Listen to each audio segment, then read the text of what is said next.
Dia 169, 1 Reis, capítulo 19, do versículo 1 ao 21. E Acabe fez saber a Jezabel tudo quanto Elias havia feito e como totalmente matara todos os profetas à espada. Então Jezabel mandou o mensageiro Elias a dizer-lhe: Assim me façam os deuses e outro tanto, se de certo amanhã, a estas horas, não puser a tua vida como a de um deles. O que, vendo ele, se levantou e, para escapar com vida, se foi e veio a Berseba, que é de Judá, e deixou ali o seu moço. E ele se foi ao deserto, caminho de um dia, e veio e se assentou debaixo de um zimbro. E pediu em seu ânimo a morte e disse: Já basta, ó Senhor, toma agora a minha vida, pois não sou melhor do que meus pais. E deitou-se e dormiu debaixo de um zimbro.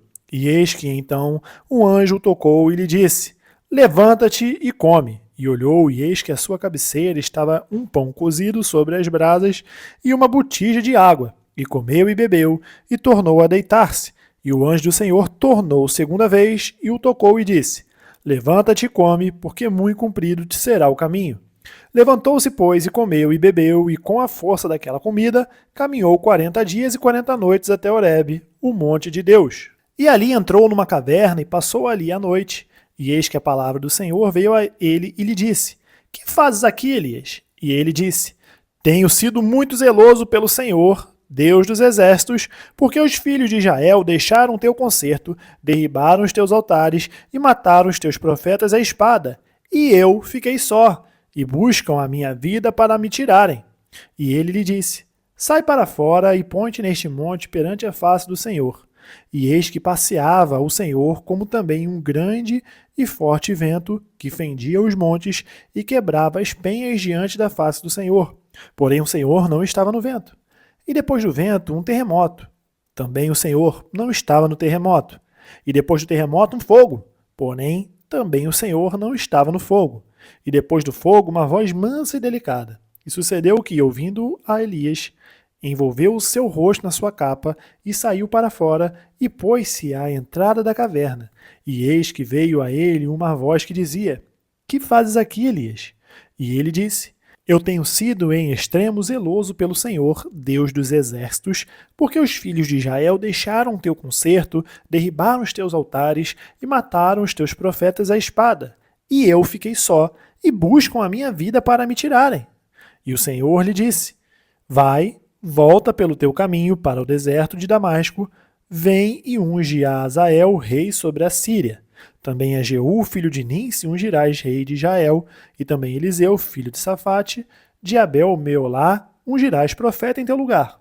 E há de ser que o que escapar da espada de Azael, matá-lo-á Jeú, e o que escapar da espada de Jeú, matá-lo-á Eliseu. Também eu fiz ficar em Israel 7.000, todos os joelhos que se não dobraram a Baal, e toda a boca que o não beijou. Partiu, pois, Elias dali e achou a Eliseu, filho de Safate, que andava lavrando com 12 juntas de bois adiante dele, e ele estava com a 12ª. Elias passou por ele e lançou a sua capa sobre ele. Então deixou ele os bois e correu após Elias e disse: Deixa-me beijar a meu pai e a minha mãe, e então te seguirei. E ele lhe disse: Vai e volta. Por que te tenho eu feito? Voltou, pois, de trás dele e tomou uma junta de bois e os matou, e com os aparelhos dos bois cozeu as carnes e as deu ao povo e comeram. Então se levantou e seguiu a Elias e o servia. Atos capítulo 12, do versículo 1 ao 23. Por aquele mesmo tempo, o rei Herodes estendeu as mãos sobre alguns da igreja para os maltratar, e matou à espada Tiago, irmão de João. E vendo que isso agradara aos judeus, continuou mandando prender também a Pedro. E eram os dias dos asmos. E havendo-o prendido, o encarcerou na prisão, entregando-o a 4 quaternos de soldados para que o guardassem, querendo apresentá-lo ao povo depois da Páscoa. Pedro, pois, era guardado na prisão, mas a igreja fazia contínua oração por ele a Deus. E quando Herodes estava para o fazer comparecer nesta mesma noite, estava Pedro dormindo entre 2 soldados, ligado com 2 cadeias, e os guardas diante da porta guardavam a prisão. E eis que sobreveio o anjo do Senhor e resplandeceu uma luz na prisão. E tocando a Pedro no lado, o despertou, dizendo: Levanta-te depressa. e caíram-lhe das mãos as cadeias. E disse-lhe o anjo: Cinge-te e ata as tuas sandálias. E ele o fez assim. Disse-lhe mais: Lança às costas a tua capa e segue-me. E saindo, o seguia. E não sabia que era real o que estava sendo feito pelo anjo, mas cuidava que via alguma visão. E quando passaram a primeira e a segunda guarda, chegaram à porta de ferro que dá para a cidade, a qual se lhes abriu por si mesma. E tendo saído, percorreram uma rua, e logo o anjo se apartou dele. E Pedro, tornando a si, disse: Agora sei, verdadeiramente, que o Senhor enviou o seu anjo e me livrou da mão de Herodes e de tudo o que o povo dos judeus esperava. E considerando ele nisso, foi à casa de Maria, mãe de João, que tinha por sobrenome Marcos, onde muitos estavam reunidos e oravam. E batendo Pedro à porta do pátio, uma menina chamada Rode saiu a escutar. E conheceu a voz de Pedro. De alegria, não abriu a porta, mas correndo para dentro, anunciou que Pedro estava à porta. E disseram-lhe: Estás fora de ti. Mas ela afirmava que assim era. E diziam: É o seu anjo. Mas Pedro perseverava em bater, e quando abriram, viram-no e se espantaram. E acenando-lhes ele com a mão para que se calassem, contou-lhes como o Senhor o tirara da prisão e disse: Anunciai isto a Tiago e aos irmãos. E saindo partiu para outro lugar. E sendo já dia, houve não pouco alvoroço entre os soldados sobre o que seria feito de Pedro.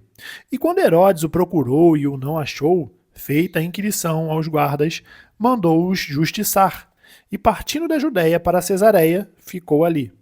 E ele estava irritado com os de Tiro e de Sidom, mas estes, vindo de comum acordo ter com ele, e obtendo a amizade de Blasto, que era camarista do rei, pediam paz, porquanto seu país se abastecia do país do rei.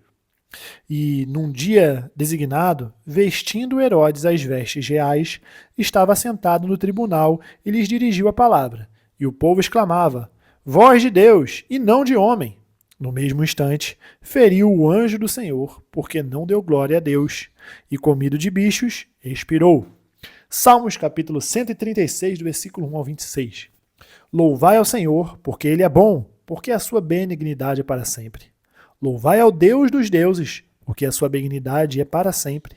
Louvai ao Senhor dos senhores, porque a sua benignidade é para sempre. Aquele que só faz maravilhas, porque a sua benignidade é para sempre. Aquele que com entendimento fez os céus, porque a sua benignidade é para sempre. Aquele que estendeu a terra sobre as águas, porque a sua benignidade é para sempre. Aquele que fez os grandes luminares, porque a sua benignidade é para sempre. O sol para governar de dia, porque a sua benignidade é para sempre. A lua e as estrelas para presidirem a noite, porque a sua benignidade é para sempre. Que feriu o Egito nos seus primogênitos, porque a sua benignidade é para sempre. E tirou a Israel do meio deles, porque a sua benignidade é para sempre. Com a mão forte e com o braço estendido, porque a sua benignidade é para sempre. Aquele que dividiu o mar vermelho em duas partes, porque a sua benignidade é para sempre. E fez passar Israel pelo meio dele, porque a sua benignidade é para sempre.